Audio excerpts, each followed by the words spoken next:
Wabarakatuh. Alhamdulillahirabbil alamin wassalatu wassalamu ala asrafil anbiya'i wal mursalin wa ala alihi wa sahbihi ajmain amma ba'd. Hari ini tanggal 18 Juli 2020. Perkenalkan, nama Ana Ririn Agustiani Pakaya. Ana adalah admin di Akhwat Anti Pacaran 1 sampai 4, alhamdulillah. Dan alhamdulillah pun kita sudah mempunyai grup ta'aruf. Dan satu grup yang belum bisa kita aktifkan ya aktifillah, jadi belum bisa kita ininya karena beberapa kendala.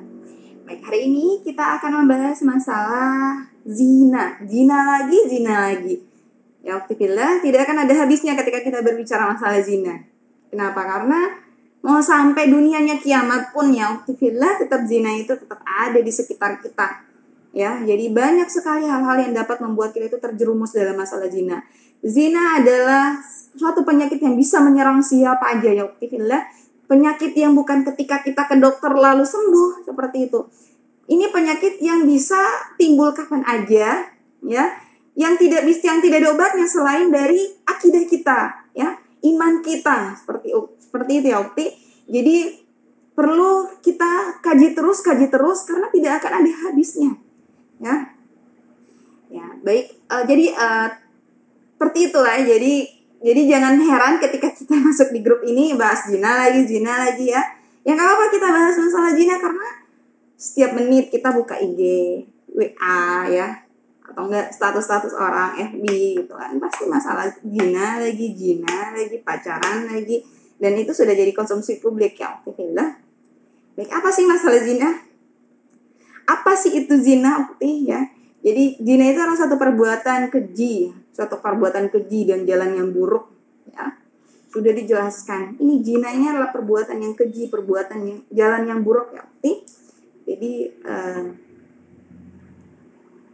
ngapain kita ikut jalan yang itu, Ukti? Jadi banyak cara untuk kita bisa mendapatkan jodoh. Jika kalau memang kita ingin dapatkan jodoh ya ikuti aja sesuai apa yang udah diperintahkan oleh Allah, sehingga tidak akan ada ruginya ya. Yang ada kita tuh cuma rugi aktifillah ya, udah dimodusin sama Ikhwan, udah di baperin sama Ikhwan, akhirnya ujung-ujungnya nggak dinikahin sama dia ya. Rugi yang siapa? Ayo. Baik. Zina itu tidak hanya sekedar kemaluan bertemu ya aktifillah. Tentunya zina ini macam-macam ya, zina mata, zina hati, zina lisan, zina tangan, zina kaki ya, semua. Bahkan sebagian ulama berpendapat bahwa zina itu ketika satu anggota saja tubuh itu bisa berzina, maka seluruh tubuh itu ikut ya. Sekali bahkan sel-sel darah kita pun itu ikut ya, alhamdulillah. Kenapa? Karena aliran darah itu di dalamnya kan ada selnya ya, Ukti. Jadi tidak mungkin ketika kita berzina, pikiran kita berzina, hati kita mulai berzina, dan akhirnya hal yang tidak bisa kita hindari. Ketika itu yang lain tidak akan ikut ya alhamdulillah. Baik. Jadi hal-hal yang dapat menjerumuskan ke dalam zina itu banyak. Yang pertama, terlalu baper. Jadi berbicara masalah zina, badan baper itu yang namanya, apalagi wanita ya Ukti. Bapernya itu apalagi ketika melihat temennya udah nikah nih, astagfirullah, aku belum nikah gitu ya, oke.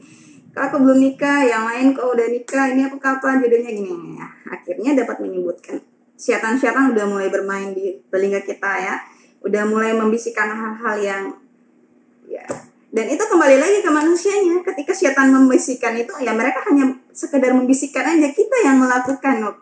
Jadi kita yang punya akal, kita yang punya hati, kita punya rasa takut kepada Allah, seharusnya kita bisa memikirkan apa yang harus kita lakukan.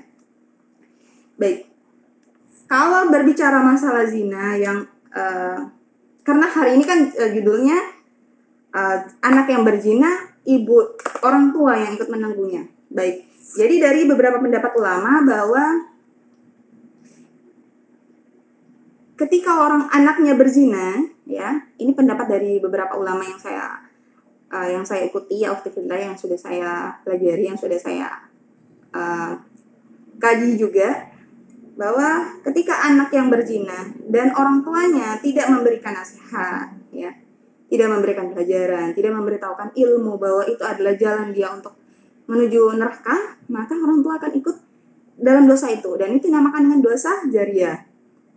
Sehingga bukan hanya orang tua pula ya uktifillah. Jadi ketika kita berteman dengan teman kita yang berzina, misalnya kita lagi jalan nih ya, lalu dia ternyata ketemuan, kita tanpa kita sadari, kita nggak tahu nih kalau dia mau ketemu sama pacarnya ya, seperti itu.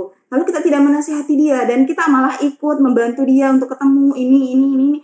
Akhirnya kita ikut dalam dosanya dia seperti itu. Jadi tidak hanya sekedar ketika orang tua aja gitu, orang-orang sekitarnya yang tidak memberitahukan dia, tidak menasihati dia, maka akan ikut dalam dosa itu. Ya, alhamdulillah. Tapi jika ketika orang tuanya sudah menasihati dia, orang tuanya sudah memberitahukan dia, jangan ini nak, jangan itu nak, kamu jangan kayak gini nak, jangan, maka tidak akan ada dosa lagi bagi orang tuanya. Kenapa? Karena orang tuanya sudah memberitahukan. Seperti itu. Baik. Kalau berbicara masalah dosa uktifillah, tidak ada dalam Islam dosa orang lain ditanggung oleh orang lain. Ya uktifillah, karena sering saya membaca banyak entah itu di FB, entah itu di IG ya uktifillah, bahwa ketika anak yang melakukan dosa maka ibunya atau orang tuanya itu akan mendapatkan siksaan berupa berupa tombak yang panas ya ukti, dan akan menembus bagian tubuh oleh orang tuanya gitu. Jadi dalam Islam tidak ada yang seperti itu, kecuali orang tuanya tidak memberitahukan ya ukti, tidak menjelaskan bahwa itu dosa ya gitu. Sehingga namun kalau misalnya dia sudah memberitahukan, maka tidak ada dosa lagi bagi orang tuanya. Baik. Ini dalam Quran surat Al-An'am ya, 164, bisa dibuka uktifillah. Yang artinya, dan seseorang itu yang berdosa tidak akan memikul dosa orang lain. Ya. Ayat tersebut menjelaskan bahwa dosa seseorang tidak dapat dibebankan atau diwariskan kepada orang lain. Seorang anak tidak dibebani dosa orang tuanya. Begitu pula sebaliknya ya uktifillah. Jadi jika yang berdosa itu orang tuanya, maka anak tidak ikut menanggung dosa. Sebagaimana yang terjadi pada kasus anak zina, yang berdosa itu orang tuanya, dan si anak jika menjadi orang soleh, maka bisa saja orang tuanya itu bisa jadi mulia karena anaknya ini, seperti itu. Ya, jadi nggak ada dosa yang ketika ditanggung oleh orang lain gitu, nggak ada. Karena kalau dalam Islam itu kita tidak ada yang seperti itu ya uktifillah. Kecuali di luar Islam, karena ada ya, itu ada prinsip-prinsip mereka di luar Islam. Jadi Islam tidak ada yang seperti itu. Barang siapa yang membuat sunnah yang baik dalam agama Islam, maka dia akan mendapatkan pahala dari perbuatan tersebut, serta pahala dari orang-orang yang melakukan setelahnya. Ya, seperti ini ketika kita saling sharing di dakwah, saling memberikan nasihat satu sama lain ya, ketika ukti lakukan maka insya Allah itu menjadi pahala jariah saya, seperti itu.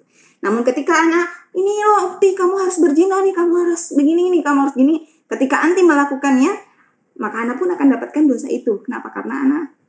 Karena dosanya bersumber dari anak, seperti itu ya uktifillah. Jadi jelas tidak ada dosa warisannya. Kalau kita bilangnya dalam Islam itu dosa warisan, nggak ada ya uktifillah. Baik, itu aja dulu dari saya. Semoga bisa bermanfaat bagi uktifillah. Bagi yang ingin bertanya silakan. Sekian, wassalamualaikum warahmatullahi wabarakatuh.